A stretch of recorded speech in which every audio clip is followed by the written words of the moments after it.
If you or someone you love is following a gluten, grain or dairy-free diet, then you might want to grab them a copy of my cookbook, What Annabelle Cooks, for Christmas. What a great Christmas gift. It's $30, available on my website, annabellebateman.com, both in a hard copy and a digital copy. So grab a copy. I would love to send it as a gift for Christmas. I will be away next week from the 7th to the 11th of December, so I will put any orders through immediately as soon as I get back and get them off as soon as I can. So thanks, everyone. That would be a great Christmas gift. I've sold 930 odd copies. There's only about 60, 70 left. So get in before they're all gone because I won't be printing another batch. Happy Christmas shopping, everyone. Welcome to Let's Talk Thyroid, where we explore different aspects of living a healthy thyroid lifestyle, positively and practically, to help you thrive and not just survive. Join me, Annabelle Bateman, your host, and let's talk thyroid. If you have ever wondered about what herbs might be good for supporting your thyroid health, well, wonder no more, because that's what this episode is all about. Which herbs are good for supporting those with hypothyroid, those with hyperthyroid, dealing with some of the autoimmune inflammatory issues that sit beneath. So we're going to dive right into those, all the different herbs that we can be using or avoiding in this episode. I'm chatting with Ashleigh Mythen, who is a fabulous naturopath and herbalist from Melbourne. She's super passionate about holistic and preventative health approach. So holistic meaning that whole physical, mental, psychological and spiritual health. You can get in touch with Ashleigh via her website, which is ashleighmythen.com. I will put the links in the show notes. She also has a fabulous podcast herself called It Can't Be That Friggin' Hard, where she really breaks healthy down into simple bite-sized chunks. So I think you'll love both this interview, all about herbs for thyroid, and her podcast in general. So thanks, Ashleigh, and looking forward to digging into this with you now. Hey, Ashleigh. Welcome to the podcast, Let's Talk Thyroid. I was so thrilled when you reached out to me to have a chat on the show and connect. Yeah, I'm just finding this journey so great for meeting new people in the health and wellness space. And I've met some really lovely people this year that I wouldn't have expected to, and you're one of them. Aw, thank you. Well, I love what you do, and I love connecting with like-minded people. So thank you as well for having me on your show today. Well, we're going to dive right into herbs and thyroid. That's So Ashleigh, you're a naturopath and a herbalist. Is that right? Yes. So can you explain, what is a herbalist? What's the difference between a naturopath and a herbalist, so we can sort of understand? I know I'm sure they overlap. Yeah. Well, I guess I've got a diploma in naturopathy and herbal medicine, but basically I needed the diploma in herbal medicine to get the diploma in naturopathy. So a naturopath, we study both. We study nutrition and herbal medicine, and as well looking at, naturopathy is all about looking at the root cause, and we're a bit of an umbrella, natural medicine, because we do integrate some Ayurvedic, some Chinese medicine perspectives, and some of their herbs as well. So there's not really, the difference would probably between the herbalists themselves, just as a herbalist and a naturopath, is perhaps they didn't do the nutritional training and they're just focused on the herbs, whereas I do both, basically, in a nutshell. And look, often what I've found, for myself, but also for many people in this thyroid space, is that often it's the naturopaths that are the most helpful. Oh, that's fantastic. People with thyroid issues. I'm so glad to hear that. So that's been a personal experience plus hearing people's feedback? Yeah, absolutely. Amazing. Yeah, and I wonder if it's because you take that holistic perspective, and whilst there are some fabulous integrative doctors that do that, and I think that's becoming more of a thing, which is brilliant, it hasn't always been that way. And so because you do take that holistic perspective and looking for the root causes, I wonder if that's why many frustrated thyroid patients around the world have gotten relief and answers from seeing naturopaths. So, maybe on behalf of your profession, congratulations and well done, and thank you. Thank you, Annabelle. Thank you. That's really sweet. Yeah, well, I'm really excited because I do have some patients now where we're working with integrative doctors, and I'm very excited about that, the future of, that combination of therapies, because I think you have to, because like even naturopathy is a combination of herbal medicine and nutrition, and we use different tools and techniques, and different naturopaths as well have different studies on top of that too. Like I know a naturopath who's a chiropractor, and also naturopaths who do remedial massage. And so, I think it's all about that combination of things that can help a specific person. And there's many different naturopaths that can help different people, like hairdressers. So there's a hairdresser for everybody, right? Like we often go to a hairdresser, we connect with them, and they make us feel and look great. But it's not necessarily like other hairdressers are bad. It's just sometimes that particular hairdresser is good for us. And I think it's the same with natural therapists and practitioners and things like that too. And so it is a matter of finding the right one. But if you're listening to this and you haven't seen a naturopath, I would say check one out, and definitely can be really helpful for that breadth of experience and approach, and dealing with you as a whole person, not just as numbers on a thyroid panel that may not be complete. Anyway. Yeah, 100%. That's a whole different story. That's a whole different story. We're not going to go down that path today. We're going to really limit our conversation. Well, we're going to focus our conversation in on the herbs, because we haven't covered that. We've got, there's probably been the odd herb and thing mentioned in previous podcasts, but we certainly haven't dedicated a whole episode to different herbs that can support thyroid and not. And I think between my integrative doctor and the naturopaths, I feel like I've probably taken, the full gamut of herbs, and I'm like, I'm sure I've taken that one at some point and that one, but I certainly don't have my head around in detail what herb does what and why you would use them, or what perhaps ones that you wouldn't use. So I'm excited to dive into this. Yes, me too. I'm happy to dive in with you. This is great. Excellent. I suppose the first question is there a difference when we're talking about hypothyroid and hyperthyroid and herbs? Or so should we concentrate our conversation in two different kind of pathways? Yes. Okay. Yes. All right. Great. Yes. Well, which one would you like to start with first? Well, we can start with hypothyroidism, because I believe, is it Hashimoto's that you have? That's me. Yep. As well. Yep. Yeah. So I guess we can start there. Why not? Okay, let's start there as a starting point, and we'll come to the hyper and the Graves a bit later, because there are certainly a reasonable number of people that listen to the podcast with Graves, or both, yes. or both, or have that. Have had both, at some point. Sometimes it can flip either way. Yeah. And I guess there's that autoimmunity that sits behind them both too. But hypo and herbs, what Hashimoto's, hypothyroid, herbs, where should we go? Where do we start? I'll let you take over from here. Well, good. Thank you. Well, a good point to start. And I guess this could be really done both ways as well, because there's some that could probably go both ways. But generally speaking, because of the differences in how the hormones appear, you would kind of focus on supporting that pathway either way, if that makes sense. I'm just trying to simplify that. But basically, a good place to start, because often when there's autoimmune condition, we're looking at inflammation in the body. There's generally some source of inflammation. So one of my favorite combinations is a turmeric and devil's claw combination. So that combination of herbs really helps reduce the production of inflammatory mediators at multiple points at that inflammation cascade. And turmeric, as we know, has got so much limelight recently, and it is a fantastic anti-inflammatory, and it's got so many other uses. It's shown to help prevent Alzheimer's disease. It's also what I consider calling I like to call it a gut gardener.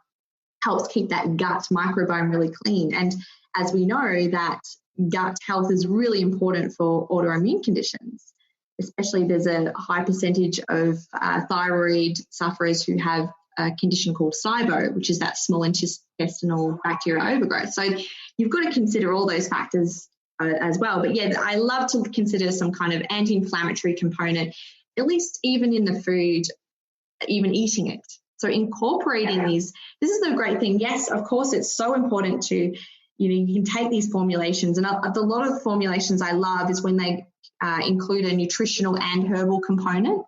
And that's probably what a lot of naturopaths will give you, is like it's a combination of the two, because then we're supporting, because often there are nutritional deficiencies because of the problems in the issues that you have, whether it be thyroid or some other chronic disease, as well as the herbal factor, which is supporting those pathways as well. So I would, definitely look at taking these herbs, but with the turmeric, you can add it to your food. I also watched a webinar, it was last year, but they suggested, which I thought was a fantastic advice, was to just put it on the table like you would salt and pepper, and just add it to your food as much as possible, because it's a fantastic anti-inflammatory. And obviously it's really important to enjoy the flavour. If you're really hating on it, it is a strong flavour, turmeric, I think. Yeah, it is. So I guess experimenting, as long as you enjoy it, but it is a fantastic anti-inflammatory. Another herb that I love that perhaps you've taken before yourself is Withania. I don't know if you've taken Withania. Yeah. It's fantastic for hypothyroidism. It's directly shown to induce those thyroid hormones and to modulate those levels, the conversion to T4 to T3, which is what we want for hypothyroidism. So it helps in that conversion, is that what you're saying? Yes. Withania. Oh, that's good. Yes. So that's how it helps. So in a study I've got written down here just to share with you guys, because I love studies. I'm a bit of a nerd when it comes to that, because what I love to use is herbal medicine, which is basically herbal medicine has been used over observation over many, many years. So if you look at Chinese medicine and Ayurvedic medicine, which is over 5,000 years old, they didn't use scientific studies.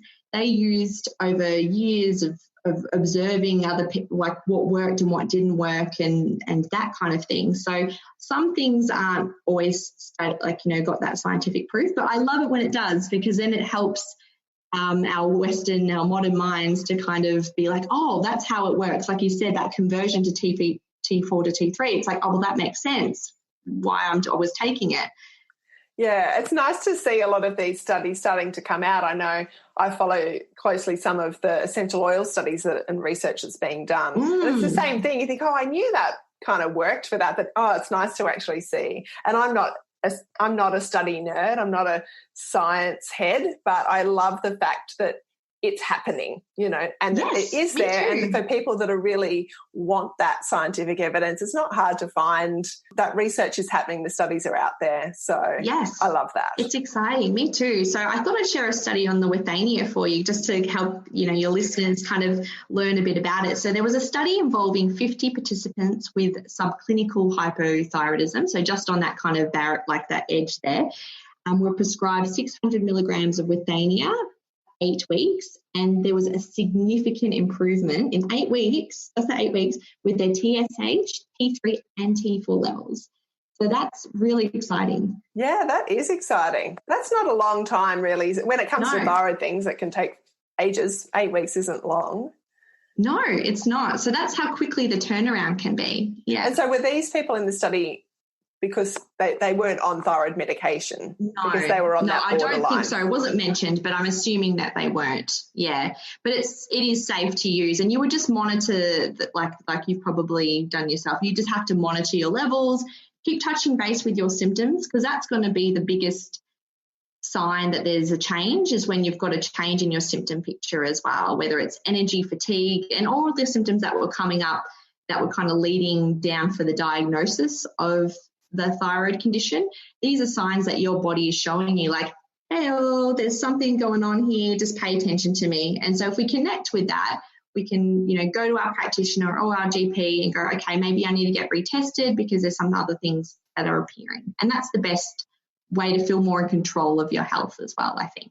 Yeah, so it's that regular, checking in and testing, yeah. And I say, look, I get my bloods tested every probably 6 to 8 weeks, so I like to stay pretty on top of it. Yeah, and how do you notice when you have them tested every 8 weeks, have you noticed that sometimes there has been a significant change from that 8 for yourself? Have you noticed that happen? It can be. What I find with my body is things tend to change slowly. So sometimes it's incremental the changes are incremental, but I like to get them tested that sort of often because I would rather see if the incremental change was going in the wrong direction, I would rather be able to kind of curb that. You want to keep on top of it, Keep on top of it. There have been some occasions where there's been a dramatic change in how I've felt, but more often I would say that changes for me seem to happen fairly gradually. And so it's only in looking back, often beyond that period, but I go, oh yeah, I do feel, better, I have more energy, or I don't. Yeah, it's good to it's fantastic that you're connected with your body that way. I think that's a really great way to tell. So that's fantastic. But yeah, I would probably say the Withania, like, again, I don't often recommend it for hyperthyroidism. I haven't seen it being contraindicated for that, but I would probably just naturally stay away from it, avoid. And again, when you mentioned the avoidance, it depends on other medications that you're on as well. And it can be very confusing, because there's often the studies that have done are sometimes it's more on a suspicion on how that could interact, which is why they avoid, like, for instance, St. John's wort, which isn't directly a thyroid herb, but I'll just use it as an example. It has an effect on the liver, which means that they think that perhaps because of that action on the liver, that it could impact the absorption of some medications, for instance, if you're on the pill or something like that. So the effectiveness of that. So then you would avoid St. John's wort on the medication. So when you're taking, just definitely, I wouldn't just go all out and grabbing all these herbs. Definitely go, I think it's fantastic to learn about them and even incorporate them in your food, because it's not as in high quantities or that therapeutic dose that could have, that's because, in that study it was like 600 milligrams over 8 weeks, which is higher than what you could eat a day in a food kind of way. So is Withania something you can eat? Like what is it? I thought you could, actually. I've not. You can get it into a powdered form, because I know one of the questions that you sent me was Ashwagandha. What's Ashwagandha and Withania? So they're the same herb but different name. Oh, okay, all right. So basically, so the same herb but different name. So it's an Ayurvedic herb, and Ashwagandha is just one name for it, and the Withania somnifera is the Latin name. So that's why it's just got this two. Often herbs have two names. They have the Latin name and the just the normal name, if you like, the common name. And so what I've often recommended to people is it's very calming on the nervous system. It's an adaptogenic herb.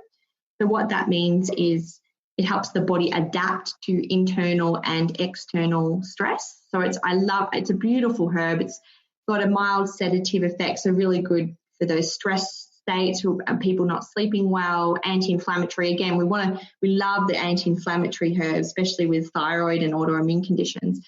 But I've seen it in the supermarket and often recommend it to people. It's just in like a powder, like you would add to a smoothie almost. Oh, okay. All right. Yes, I do. Yeah. Yeah, so you could. I haven't seen it as in like a the spice racks, but I have seen it in that form. And you can just add it. I often recommend it that way, just as like in a tea or in a bit of dairy-free milk at nighttime as a nighttime drink to help calm the nervous system down. Is it in supplement?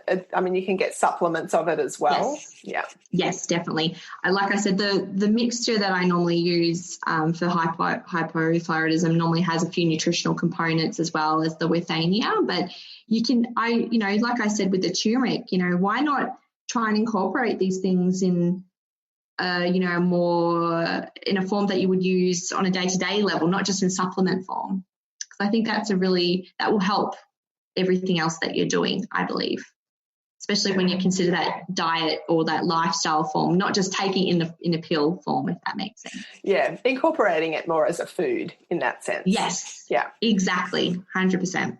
And so with the Withania, you said before you wouldn't tend to recommend it for hyperthyroid. Are there any other sort of situations, someone with hypothyroid that shouldn't use Withania? Like, it's generally considered pretty good for hypothyroid. Yeah, it's generally very safe and very good for hypo. And of course you get those, random cases where people just don't react well to that herb. And that's all, again, about connecting with your body and, not pushing through if a symptom comes up or something, a new sign comes up saying that your body's not agreeing with your body, and how that may be will be different to each person as well. But anything that causes more pain or, I don't know, a severe laxative effect is probably showing that, or something, nausea, some kind of issue that's uncomfortable or discomfort, I would probably say that you need to either back down the dose or stop taking it. One of the things you mentioned right beginning with the turmeric was devil's claw. I haven't heard of devil's claw. Can you tell us a bit more about that? Yeah, so it's a fantastic anti-inflammatory. It's great for pain, an anti-inflammatory herb. So I want to say it's an African herb, but don't count me on that. I'm not too sure, but it's in a lot of anti-inflammatory formulations because it's just great for pain. It's a great analgesic, great anti-inflammatory. And I like to imagine kind of a bit like if you've ever used cat's claw. I don't know if that's a different. Oh, I think I have, yes. Imagine like clawing it out, like getting it out. Like, I don't know, that's just a more visual thing. It helps to kind of get all that stuff out. So that's how I like to see the cat's claw. But the devil's claw is just a fantastic anti-inflammatory and for pain. Because like I said, turmeric has had so many benefits, so many studies on it, and it's just a fantastic all-round, like I said, guts, brain health, great anti-inflammatory, and especially when we're looking at that autoimmune component, there's inflammation there, without a doubt. Otherwise, there wouldn't be the issues. I love turmeric. I think I've taken that on and off for years and years. And, in the last sort of year or two, used a bit of turmeric essential oil as well. I don't know if you've come across that, but... seen it, but I've not used it. How does it leave a stain? Because it has that yellow pigment. It definitely has the yellow pigment. I haven't sort of dropped it on the counter or on my... So I don't know. Not in the same way. It's not as intense. Chemical kind of constituent of the essential oil is turmerones. It's not the curcumin, that's the dried. Interesting. So it's different yes. and they can work well together. So, and I add the turmeric essential oil. Well, I add it to my muesli when I make that. Beautiful. I add it into the oil, the coconut oil, and things that I kind of toss the nuts and coconut and what have you, and that can be really nice. But I also add it to my skin oil, my facial oil. You don't go yellow? You don't go yellow. Your skin goes amazing. No, great. No, it's not that intense, and it's pretty well diluted in amongst, some. So you're not going to look a bit jaundiced or anything like that. No, but I feel it's really beautiful on my skin as well. Yeah, it would be. It is fantastic. Like I said, great anti-inflammatory, and it's really good in that oil kind of, I guess, package. Turmeric is best absorbed with a good fat or pepper. So if you're buying a turmeric supplement, make sure it's either got some oil component, either it will say like phospholipid or fat, it'll have some oil in there, or it'll have a pepper, because that will help the absorption of the turmeric. So you can even make things like turmeric bombs. I don't know if you've seen them. They're really... Yeah, I have made them, and turmeric paste. They're a bit of a pain, stuff like that.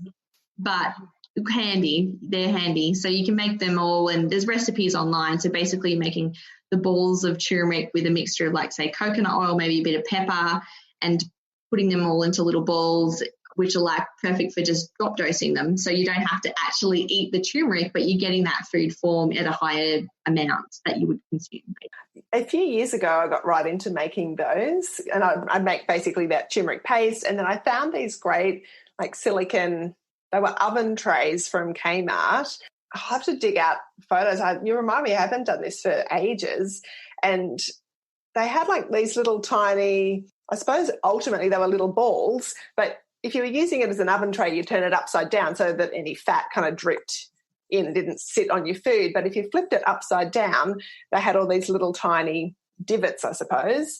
And so I would make the turmeric paste and sort of spread it across this tray, silicone tray, stick it in the freezer, and then you could pop out all these little so tiny much turmeric easier. balls. Yeah. Yes. And that was what you could really swallow it whole. Like, you could swallow it like a pill. They're a little bit bigger than a capsule, but big and small enough that you could just say, look, I'm just going to pop one or two and swallow it like a pill. And both, hyper and hypo would benefit because, like I said, there's both an inflammatory thing going on, and that would be a cheap way, because often the problem is there's so many things that you could take or that you want to take because you know that you're suffering all these issues, but then it can be quite expensive, which is why that food, in trying to get it into your food source, and also making sure your diet and all that basic foundational health things are being looked after.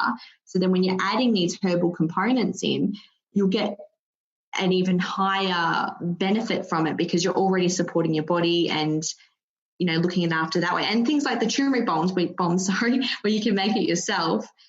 It's a little time consuming, I found, but it's, because I didn't have the tray, which is a fantastic idea. Yeah, I'll pull it out and I'll add it into the show notes. I'll take a photo and I'll see if I can pull out my photos from when I would have last made them, which was probably a good couple of years ago now. But I'll find it and I'll add it into the show notes so you can have a look. Yeah, good idea. Hopefully Kmart still sell these little. Yes. And it was like $5 or something like that. How good is that? And then you're only paying for the turmeric powder, which I'd recommend trying to get organic if you can, just because then you don't have all the pesticides. Again, we're trying to reduce that inflammation, so we don't want to be adding something with like all the pesticides and chemicals on top of that to increase that. And then, yeah, just some coconut oil and pepper, boom, you're done. That's your turmeric. Yeah, happy days, exactly. Awesome. So we've covered turmeric, devil's claw, Withania, which I've learned is the same as the ashwagandha. So what other herbs are really great for hypothyroid?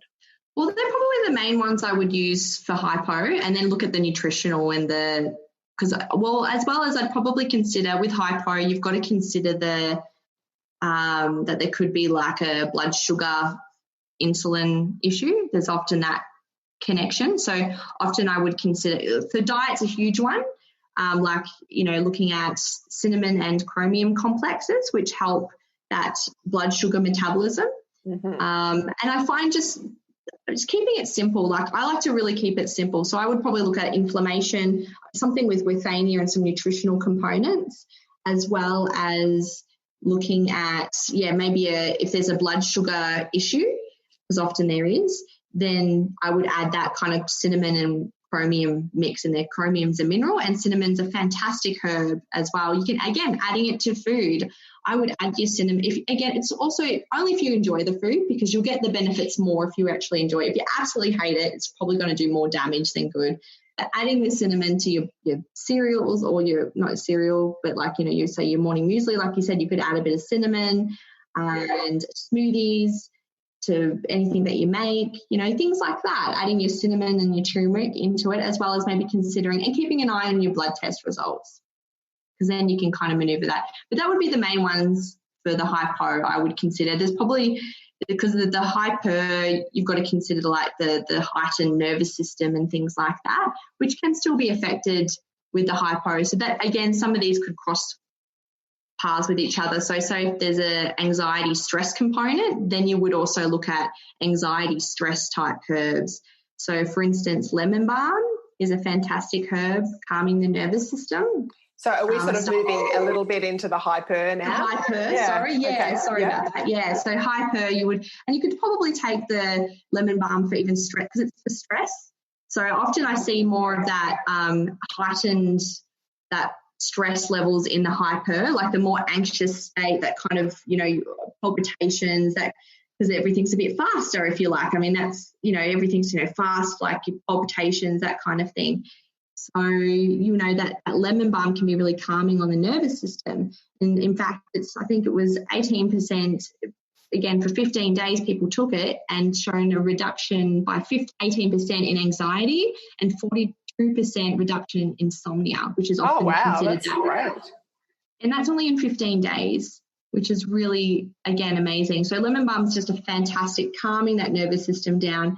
And even though directly it's not impacting that thyroid, so again, you could probably use it for the hypo, but because in hyper we see that more anxious state affecting our sleep, which in turn can affect all the other symptoms in your health as well, especially for thyroid sufferers. So if you're not sleeping well, then everything's going to be exacerbated. So if we can kind of support that sleep state, then everything else can actually be helped as well. So yeah, lemon balm's a beautiful one. Romania as well, often that's another herb that's really good for that, supportive of that high stress, adrenal kind of, you know, when they're, you know, I guess when you're kind of running at 1,000,000 miles an hour but don't know how to stop almost, it just really helps calm that picture down, which is really helpful for that hyper picture.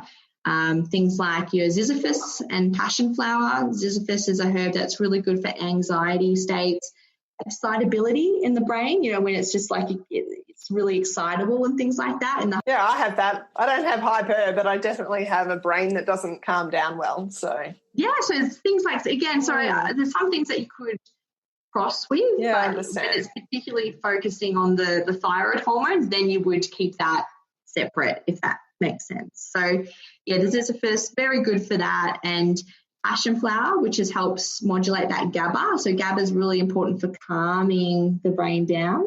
And you can often find, even like I was saying, with the turmeric and the cinnamon, adding it in food form. So passionflower is often in herbal teas. So you can often find passionflower and lemon balm in like a herbal tea. So you can just get that in, and it's a fantastic way to get that herbs into you without having to spend a fortune and be too worried about the kind of the contraindications with other medicines, because you're having it in a food source, not that high therapeutic dose, which is a lot safer way to introduce some herbs if you're kind of wanting to start taking it, but you don't have your appointment with a practitioner is further down the road, but you could definitely start having like some herbal teas and including it into your foods and things like that straight away. I think I grew lemon balm for a little while and used it. I really pretty much kill every plant. I have a very black thumb, so I'm not very good at growing things. But so for a period of time, I grew some lemon balm and I used to just pick the leaves and turn it into a herbal tea. And beautiful. It was nice because it's in the mint family, so it's that. Yes. It's nice. Beautiful flavour. Yes, and it's a strong antiviral too. So often, so it's also very good for people who are, say, when you're stressed and you get sick. A lot. That's that picture. Also cold sores, that's a viral component. So lemon balm's really beautiful for that picture as well. So and you can grow it. Anyone can, by the sounds of it too. Well, if I can, even for a short period of time, anyone can. and I think, and what I'm loving actually, the more you're talking, is some of these things are also in the essential oil format, which obviously is more intense. And like lemon balm is Melissa essential oil, like the cinnamon you mentioned before. I use a drop of that every day in my coffee. That's my way of getting cinnamon. Ooh, what does that? I've never thought of doing that. How does that taste? It adds a slight sweetness to the coffee. Yes. Yeah, because cinnamon's a sweet spice. It's one that you don't want to get directly on your lips because it's hot, because it's warming. It's warming. But, I add basically a drop into my almond milk as I'm frothing it up for my to go with my coffee. Beautiful. And it sort of blends it all through nicely. And, just one drop. And it just adds a slight, it's not sweet. It doesn't make it sweet, but it's that slightly sweet. Which is why it's good for that blood sugar metabolism, because that means you can, because especially, the biggest change when we're changing our diet can be especially sugar foods. That can be the hardest thing for people is giving up. Oh, yeah, for sure. It's addictive. It's addictive. If you, even if you've watched, there's a great, I don't know if it's still on there, a great Netflix documentary called Fed Up. And it's all about the sugar industry and how it lights up the same areas of your brain as, say, drugs like cocaine, because you want more of it. So cinnamon is a great stepping stone to help reducing your sugar intake, sugar is very inflammatory. And it, like you said, it adds a little bit of that sweetener as well. And it's also warming. So often we see in Ayurvedic medicine, they talk about how your digestion is like a digestive fire. So in hypothyroidism, your digestive fire is slower because everything's slower, if you kind of think of it that way. So what warming herbs do is help warm that digestive fire to help your body break down the foods and help that stimulate that metabolism, which is what we want with hypo. So, thinking warming foods like your ginger, your cinnamon, your turmeric, anything that's warming to the taste is warming to the body and helps stimulate that digestive fire, which is, adding things, to your teas, to your food, experimenting with that flavour. So you're not only getting that therapeutic dose, say with a complex between that devil's claw and the turmeric, but you're adding it to your foods to really get the most out of your foods. I think it's really helpful. Yeah, I love that the warming picture, when I interviewed Maz Rosinski, she's a Chinese medicine doctor. She talked a lot about that warming, needing to look at those warming foods. And she was saying, I can't remember, I think it was on the podcast, it was certainly when I went to see her as a patient.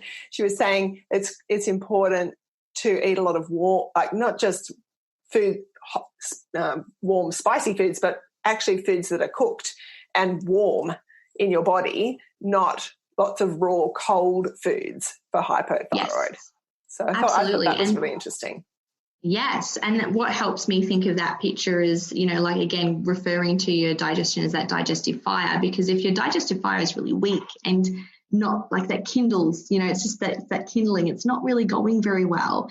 We don't want to be adding all this cold water on top. It's just going to blow it out, So adding that warmer food, like warm cooked foods, soups and stews, or even if it's summer and you don't feel like soups and stews, which it is now in Australia, is you'd be maybe having roasted foods or roasted vegetables, or at least lightly stir-fried foods anyway, over too many raw foods is definitely beneficial in that picture. So I had a couple of other questions about a couple of things, like maca. Tell me about maca powder. I don't know if that fits into a herb. I think it's a root. I don't. But it's a cruciferous vegetable, actually. So cruciferous vegetable means that it's related to broccoli, kale, and cabbage. So it kind of looks like a squished turnip, in my opinion. It's like a little fat turnip-looking thing. So it's very balancing on hormones. I would probably stay away from it. It can be a bit stimulating. So if you're a hyperthyroid person, I would stay away from the maca, just because it could be, because you're already quite stimulated. Like I said, that it's that anxious picture where you've got palpitations and you're not sleeping well. It's in that heightened state. So you'd probably stay away from maca, but very good for hypo, because again, it helps move things. It's very balancing on hormones. It's great for postmenopausal women, even shown as a possible hormone replacement therapy as well. Right. Yeah, which is really good. It's helped, can help anxiety, depression, improve sexual function, particularly in postmenopausal women, as well as men with erectile dysfunction. So it's, again, if you've got that picture of even the hypo plus postmenopausal, then I think maca would be a fantastic one to include. And again, you could, like the Ashwagandha Withania picture we were talking about, when you can get the powder and add it. It's lovely, and I don't know if you've tried the taste of it, but it's not too bad. It is a bit malty. I like it. Yeah, it's like a malt kind of flavour, and I find it really nice in smoothies. But again, if you don't, then you can, and you're still feeling like you benefit because you're in that, like I said, that picture of maybe you're postmenopausal and you've got that hypo kind of picture and that kind of thing, then you can just get it in a supplement form, either a capsule or something like that, if you don't like the taste of it. Yeah, I've added it to smoothies, definitely. I think I've added it to like a turmeric latte or a hot chocolate. Beautiful. That sort of, I'm trying to think what else I've added it to. Like bliss balls. Beautiful. Yeah. Fantastic. So easy ways of adding. How have you felt on it? Like, have you noticed any? I haven't, look, to be honest, I haven't used it regularly enough. I did ask my doctor about it last time I went to see her, and she said, I think she didn't think it would be good for me right now. And I wonder if that is because I do tend to be, whilst I'm hypo, I do tend to be my nervous system is a bit revved up. Yes. So I can't remember. She talks a million miles an hour, and I kind of miss some of the detail of what she says, but I'm like, okay, no, maca now. I've got that. That's fine. So I guess that's where it could, when you say that, I think, that probably fits with why she said no, because I had been doing lots of reading about it and great. Yeah, and I think, that all sounds, when you investigate some of these things and look up the studies and read lots of articles, you think, that all sounds amazing. But I did know with that it did come with a few little cautions and not everybody feels great, but then other people rave about it. So that's why I thought I'd love to ask you about it and see what your thoughts were. And the best thing to do, I think, if you're trying something new, try it on its own first and listen to your body. I get that, obviously prefer, if you're going to take it in a supplement therapeutic dose, definitely get the professional advice first to make sure. But if you're taking a food source, don't add too many new things at once. I would add one thing at a time and then just check in and be like, okay, you do it for like maybe a few days or a week and just keep checking in with yourself. Like, how do I feel today? Did I feel more anxious? Do I feel like I was, really doing well in my day? Did I have any increase in digestive symptoms, negative or positive? Just thinking about your whole body, thinking about, okay, how am I feeling, and then symptoms, anything that's showing that my body is liking or not liking this is a good starting point, I think. Yeah, that's really great advice. So don't go out and buy Withania, Maca, turmeric powder and add it all to your smoothie tomorrow. Definitely don't. One at a time. Start with one. I would start with turmeric, definitely, because it's both good for hypo and hyper. Like, there's a bit of inflammation on both sides. Add it and experiment with adding it to your food. Maybe make the turmeric bombs if you want to, or buy a good quality turmeric supplement, with make sure it's got pepper and like fat in there, like to help the absorption, all those kinds of things. And then you might go, okay, maybe I'll add the cinnamon in, maybe I'll get the Withania or the Ashwagandha, and enjoy the process. I think that's the most important thing. Often we get really stressed and, oh gosh, I need this, this and this, which just adds stress to ourselves and can impact our condition or what's going on with us. So if we can just go, okay, I'm going to just use this as an experiment, connect with my body, observe what happens, and also making sure that I'm getting the advice from the appropriate practitioners to make sure that I'm not doing any proper damage here as well.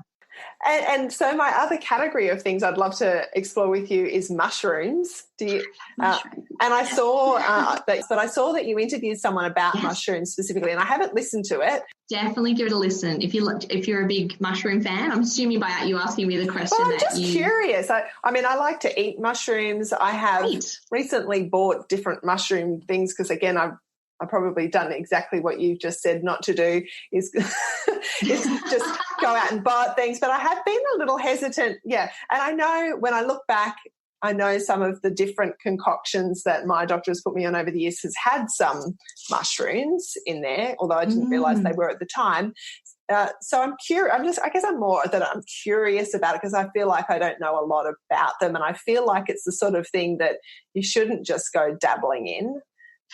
Yes. But I don't know. So give us an overview. Of course, I would love to. And yeah, definitely, I interviewed Jeff Chilton, and he is he's very passionate about mushrooms, and his knowledge I learned so much in that podcast myself. I just really loved interviewing him. And he was one of the first companies to bring mushrooms into the nutritional supplement industry. So he's been in it for a really long time, and he's very passionate about bringing good quality products. And yeah, it's just a really good listen.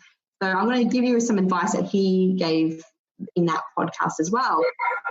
Quality is so important with the mushrooms. So mushrooms itself is the fruit of the organism. So that's the end. So you know how like the apple is not the whole tree, the apple is the fruit. So the mushroom is the fruit of the organism. There's a mycelium root system that is the main system of the mushroom plant, fungi, if you like.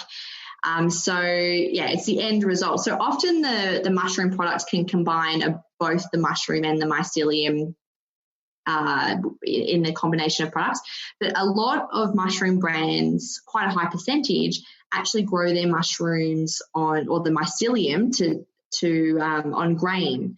So naturally, if you look at how mushrooms grow, they normally grow in the foliage of the bottom of the forest, and that's what they normally, that's how they survive of all the kind of the debris and the foliage of that what's happening at the bottom of the forest.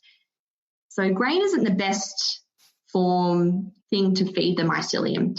In fact, a lot of autoimmune patients I see are sensitive to some grains. So this could cause an issue. So this is something I learned, which I found very interesting. And so what I immediately did after having this podcast with Jeff was contact all my Pracky brand mushroom products and say, how are you growing your mycelium or your mushroom? Is it on grain? Because that ain't good if that's it. So I would recommend if you've got a mushroom product, make sure that it's not grown on grain, because what can happen as well, they mix the grain to get more of the products. They've got actually more, like instead of having majority mycelium or the mushroom, it's got the mixture of the grain in there, which reduces the actual mushroom content. So, which is interesting. And the main thing in the mushroom that gives us all those amazing immune modulating, anti-inflammatory, anti-cancer, like it's just got so many incredible benefits, is this ingredient or active part of the mushroom called beta-glucan. The beta-glucan content is the thing that you want high of. And if it's a good quality brand, it will say how much beta-glucan content is in the mushroom product. So that's what you want. So that's a good indicator that it's a good quality product, that it would specify that. Yes. So you want to make sure the beta-glucan content is in there, as well as contacting the company, making sure that it's not grown on grain. Because especially like it's, a lot of, like it's so great for so many things, like especially for that autoimmune, that boosting and modulating that immune system. But if it's grown on grain and often, like we said earlier, there's often that kind of SIBO or that digestive connection with thyroid issues, then that could be actually doing more damage than good. So, and that's with all products, making sure that you're getting good quality, because there was a study a few years ago done on ginkgo products where they took off all the ginkgo products and 25% didn't even have ginkgo in there. So, but because they saw that as, well, it's not going to do any harm, they thought, well, we'll just, but then essentially people are just taking these products without getting any. So that sounds really lacking all integrity as a company if you're selling. Yes. Well, again, it can be, you got to make sure with the herbs that often when I look at herbal compilations that, like with the Pracky brands, they'll do this because it's what we look for. The Prackies look for, you want to make sure it's got the Latin name on there. Normally it's in italics and it's a really long name. It's like, it'll have the name next to it. It'll have like Withania, then Withania somnifera in brackets and italics, and that's good. Generally you want the right medicinal part of the plant as well, which won't always say on the product, which is why you want to make sure that you're getting a good quality product, which can be recommended by your practitioner or someone that's, someone who's gotten actual results from, because then that they've got a product that's got the medicinal part. Yeah. So what would you, in a thyroid context, what would you use mushrooms for? All mushrooms have fantastic, do what you're doing, eating them, because they're a food. They're high in antiviral, they're vitamin D and B vitamins. And vitamin D specifically is often connected with being low with autoimmune conditions. So I would always recommend people trying to get the food source first. And then you can add it to things like, if you get the powdered source, first of all, making sure that it's not grown on grain, it's a good quality, it's got high beta-glucan content. You can add it to things like your coffee, like you were doing with your cinnamon and things like that. But it's also, it's immune modulating. So obviously there's an immune system component to autoimmune conditions because it's in the name there. So your immune system is basically overactive and attacking yourself, basically the real basic context of autoimmune. So your mushrooms just help build up and modulate, so balance out your immune system, which is really helpful. And it's just, there's so many benefits. Like I said, like it's just, you go, people on chemo and radiation therapy, it supports, because often their immune systems are really low, so it helps support their immune systems in there. And I just 100%, I think it's an incredible thing to add, even if you're not got thyroid issues, to definitely look at even eating it. But often the reishi and shiitake are the really high medicinal forms. But that's not to say that all the other mushroom, I would still incorporate, there's so many different mushrooms out there. Like it's great, I went foraging with a friend who did a mushroom forage course, and oh wow. Yeah, and it was a lot of fun, and we got all these mushrooms and made this big stir fry, and it was amazing, like all the different shapes. And so you can definitely experiment with that kind of thing. But yeah, in particular, the reishi and the shiitake and the lion's mane, they're all the ones that are often in the medicinal Yeah. And is there anyone that should avoid using mushrooms or eating them even? If you had like candida or those sort of fungal sort of things, should you not feed it with mushroom, or is that not a factor? Well, it's interesting. I do still follow, and this is an old naturopathic thing, to get off the mushrooms while you're doing a candida cleanse. So I will do that. But there has been some research showing that it actually doesn't have a negative effect on the overgrowth of candida, although I still follow that. I still kind of follow, I have to do more research on that. I just, as a general rule, if you're doing a candida cleanse, which it shouldn't be a long-term thing anyway, but for a short period, normally I do it for 4 to 6 weeks, plus taking some antifungal type things like your grapefruit seed extract, your oregano oil, your garlic. Often there's a few complexes that are really got a strong antifungal, which is, and, to help the candida, anti-yeast and things like that.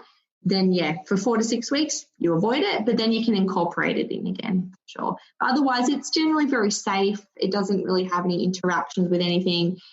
Again, listening to your body, some people might have a sensitivity to mushroom. It could happen. We've got also, but then again, it could be the grain. If you're getting the powder and you're reacting, it could be the grain. So another way to tell is that it could be, if it's really sweet, it could be a sweetener added in the powder, but the sweetener part could be the grain that's in there. So the mushrooms that you just buy from the supermarket and you're going to eat, or maybe you shouldn't be buying them from the supermarket, you should be buying them from an organic fruit and vegetable person. But best if you can, but if you can't, again, as long as you're eating it, that would be the first step. Yeah, and does it matter if they're then grown on grains, or is that more just for the root system? I haven't done much research in the actual production of the mushrooms, where they come from actually, the actual food source. I don't know how they actually grow them, but it could be something to look into, especially if you've got a sensitivity to grains. Then you probably might be just check into that. But yeah, I think it's more for the medicinal, when they make it in that big quantities for that, maybe. Interesting. Well, and I guess if you want to explore more of the world of mushrooms, I'll pop the link to that episode in the show notes too. And you mentioned before we started the interview that you have done an episode on your podcast on thyroid. So yes. So I'll pop the link to that in the notes as well. So you can, if you're listening, you can go off and have another listen. So tell us a little bit about your podcast, Ashleigh. Yeah, sure. So my podcast is called It Can't Be That Friggin' Hard. And basically I try and give a lot of my podcasts, I interview practitioners who've also had a health condition as well, or who are really passionate about a particular topic. For instance, Leonie was the lady I interviewed about thyroid, and she had her own journey with thyroid. And I love hearing people's journey, because often that, even like yourself, I think we talked, through email and messaging first, that your passion to having this podcast was through your own journey. And I love talking about that. So often there's that kind of component to the podcast, as well as just giving you that professional advice alongside. And I do some simplified things. I just want to empower people, basically. Can't be that freaking hard, right? Because sometimes it can feel that freaking hard. Sometimes it can feel really hard and overwhelming. So I love that whole concept of simplifying it down. I know some of your podcast episodes are nice and short, so if you just want to, a quick fix, a quick answer to a question, just scroll through and find the topic that really feels scary and overwhelming. I liked the one all these things that are you did happening recently on dieting and not dieting, and I think that's a whole other conversation, but definitely fits into the hypothyroid space. Yes. So many of these things that aren't directly thyroid related still relate, to our overall 100%. Health and wellness. It's the foundation, isn't it? If we don't take care of that foundation, the sleeping, eating right, getting your lifestyle balance, then it doesn't matter how many of the herbs and how many supplements you take. You've really got to be a little bit self-reflective and go, okay, what do I have control over? What can I improve? And how can I get the most out of the things that I'm taking? And then that will help everything else. Down to bringing it into your day-to-day food sources and just going to eat the mushrooms or add the turmeric to your have tea, herbal teas, eating it as food, adding that in, you're still going to get benefits. Yeah. So thank you for bringing that to the conversation today and for your time. And I'm really looking forward to seeing what people think and how they perhaps incorporate some herbs into their day-to-day. Yes. And tag me if anyone's on Instagram and they do something with the herbs or the turmeric or the maca or something. Tag me. I'd love to see how you guys all make the turmeric bombs. I'd love to see it. Yeah, awesome. Excellent. Well, thank you so much, and we'll maybe we'll have a chat another time about another thyroid-related topic down the track. I would love that. Well, I hope you really enjoyed that episode and learning a little bit about herbs and thyroid health. Now, it's coming up to Christmas, and like I said at the beginning of the episode, if you want to get your hands on a cookbook as a gift for Christmas, then that is a great idea. I think they're great gifts, but you also might be interested in getting your hands on some essential oils. They make a beautiful gift for yourself or for your loved one, like a diffuser and some oils, or you might want to set up your household with just a nice natural home first aid kit. So again, you can head to my website, annabellebateman.com, for all your essential oil needs, or contact me. I would love to help you get the right oils for the right budget and the right person. So looking forward to being part of your Christmas. Thank you so much for listening to this episode of Let's Talk Thyroid.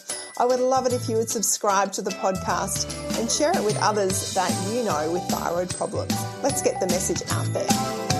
If you'd like to connect with me further, the best place to do that is via my website, annabellebateman.com. From there, you'll be able to join my Facebook group, book a strategy session with me, download my freebie, and access any show notes for this episode. Thank you so much, and I'll see you next time. Bye. The information presented and discussed in this podcast is not intended to diagnose, treat, cure, or prevent any disease and should not be used as a substitute for proper advice from a qualified professional.